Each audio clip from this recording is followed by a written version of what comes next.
What is up, guys? I'm ranking the top 5 NBA players going into next season. A lot went into this because, there's guys who are going to be taking a huge jump, like a Cade Cunningham for the Detroit Pistons. Or there's guys who are trending downwards, like I hate to say it, LeBron James. But then there's guys who are going to be on a new team, like Kevin Durant. I don't know who he's going to be playing with. I don't know how he's going to fit in there. So many factors went into this. Speaking of taking a huge jump, at number 5, Paolo Banchero. I know this may seem early for him, but essentially, he's what Jason Tatum wants to be. He's able to be aggressive and drive to the hoop. In 46 games, he averaged 26 points, 7.5 rebounds, and 5 assists. The thing that's been struggling for him is that outside shot. He shot 32%, but he's going into his 4th season. That will definitely improve. And, he hasn't really had that playmaking point guard. And there's rumors of Anthony Simons coming in. I know he's definitely not a top playmaker, but he's definitely a step up from Jalen Suggs. And, those assist stats could go up. Franz Wagner has been inconsistent with the three. If he can manage to hold a 39% three-point shot when Paolo's driving, he can kick it out to Franz. Jalen Suggs was amazing from 3 2 seasons ago when he was fully healthy. And the Magic probably going to be top 5 seed in the East. I mean, they're only going to get better, especially after this free agency. They're finally trending upwards. It's going to be a hot spot for some free agents. We saw it with KCP. Obviously, he didn't have a top season, but he was a top free agent, and he signed with Orlando. So Paolo is going to take a huge jump. His playmaking ability definitely will take another step up. And I mean, he's a big body. He's hard to stop. He's 6'10", 250 pounds. So at my number 5 spot is certainly Paolo Banchero. And then number 4, I feel like this is another hot take. I have Shai Gilgeous-Alexander at number 4. Some people may think he's a little bit higher, but it's hard to put him up against these other 3 people. But Shai Gilgeous-Alexander, best scorer, best driver, and potentially the whole entire league. His ability to draw fouls is impeccable. This season, he averaged 33, 5, and 6 on 52% from the field and 37.5 from 3. And he's not even a guy who relies on his 3. He makes 2 3-pointers per game, but he's the best player on the best team in the league. Maybe not best team overall, but record-wise, they're the best team. That should secure yourself a spot in the top 5. And the thing about Shai, out of these guys in the top 5, I think he has the second best defense behind our number 2 guy. But Shai Gilgeous-Alexander is an all-defensive level player. The reason it just doesn't stand out as much because you guys got Cason Wallace, Lou Dort, J-Dub on the team who are all very elite defenders. Alex Caruso too. So he just gets hidden in that sometimes because he doesn't have to guard the best player every game, which allows him to excel even more offensively. So just like Paolo, I'm banking on the 3 increasing a little bit. Maybe we could see 3 or 4 threes be made per game. But when you're the best player on the best team, you deserve a spot in the top 5. So Shai Gilgeous-Alexander is a lock to be in here. Moving on to number 3, Luka Magic. There's a lot of controversy with Luka, not towards him, but the stuff going around him. He had the injury. He was accused of being injury prone. Nico Harrison trades him to the Los Angeles Lakers, and now it's time for him to solidify himself as an all-time Laker great. It's crazy. Luka Doncic has been in the league since 2018-19 season now, has not won MVP. He is due for an MVP. He's hungry for an MVP.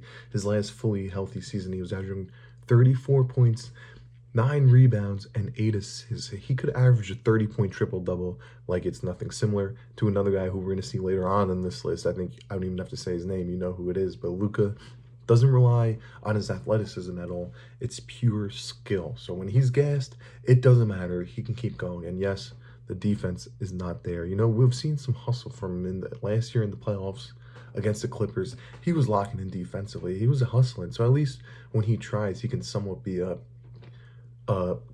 okay defender. But Luka's playmaking, his shooting, his driving, 3-point shot, all of it is just top tier. I hated to put him at 3. But there's a narrative going in with this next guy. There is one with Luka, but this guy's even hungrier. And that's Giannis Antetokounmpo. I mean, Giannis is a freak. There's a reason his nickname is Greek Freak. 9-time All-Star, NBA champ, 8-time All-NBA, Defensive Player of the Year, 5-time All-Defensive. The defense is there. He's the best two-way player in the league right now. I'm 100% sure about that. On defense, he's unstoppable. I saw Giannis play in person. It looks fake. It looks like he's playing against a bunch of sixth graders. And he he's unhappy, right? I don't know if he's unhappy, but Milwaukee's unhappy as a whole. He just averaged 30, 12, and 6.5 and got booted in the first round. We haven't seen Giannis make it out the first round since their championship year now. It's ridiculous. And Giannis, wherever he is, he's going to be a monster. He has to show everyone he's the best player in this league. Because if you remember, after that championship, he was the best player in the world. Everyone was saying he was the best player in the world. And since then, since after that first round exit to the Miami Heat, it's been Jokic is the best player in the world. And Giannis is trying to take that reign again. I don't think he can take it, but he can be named the second best player in the world. If he's still in the Milwaukee Bucks, he may win an MVP. I know he's getting up there in age. He's about 31 right now. But this is the last year Giannis can win MVP, and I could really see it happening, especially between his defensive dominance and his dominance driving to the paint. The crazy thing about this list is, outside of Luka, nobody here is really an elite three-point shooter. And we're in the era of the NBA where the three-point shot is all that matters. And we're not seeing any top shooters in this top five. But Giannis is secured at my number 2 spot. And at my number 1 spot, it's Nikola Jokic. He's the greatest player in the world. Similar to Luka, doesn't rely on his athleticism, can make literally any single shot. He just averaged 30, 13, and 10 on 58% from the field and 42% from three. But I'm pretty sure here he's not taking too many threes per game. He's taking 5 threes per game, making 2. So he's not a guy who also doesn't rely on his three-point shot. He's my MVP from this season. He should be winning it. Shea, yes, is having one of his best careers of all time. Jokic is having one of the best statistical seasons of all time. At one point in the season, if I can remember this stat, he was averaging more points than Shaq ever did, more rebounds than Duncan ever did, and more assists than Nash ever did. He was close to averaging that towards the end of the season, but right now, they just won their first round matchup against the Clippers in 7.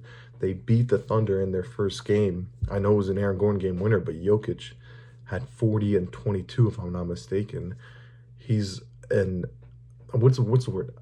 Animosity? No, it's like an anomaly. He's an anomaly. There's just no explanation for how this out of shape 6'11" Serbian guy who only cares about his horses is the best player in the whole entire world. And I think he'll stay like that for another 2 to 3 years, maybe. I think, speaking ahead, guys in this list might be Paolo Banchero, Luka and Shea should stay in here, but then we might see Cade Cunningham jump up in there, Anthony Edwards, but for now, this is Jokic's league, and he may not be the face, and Victor Wembanyama, of course.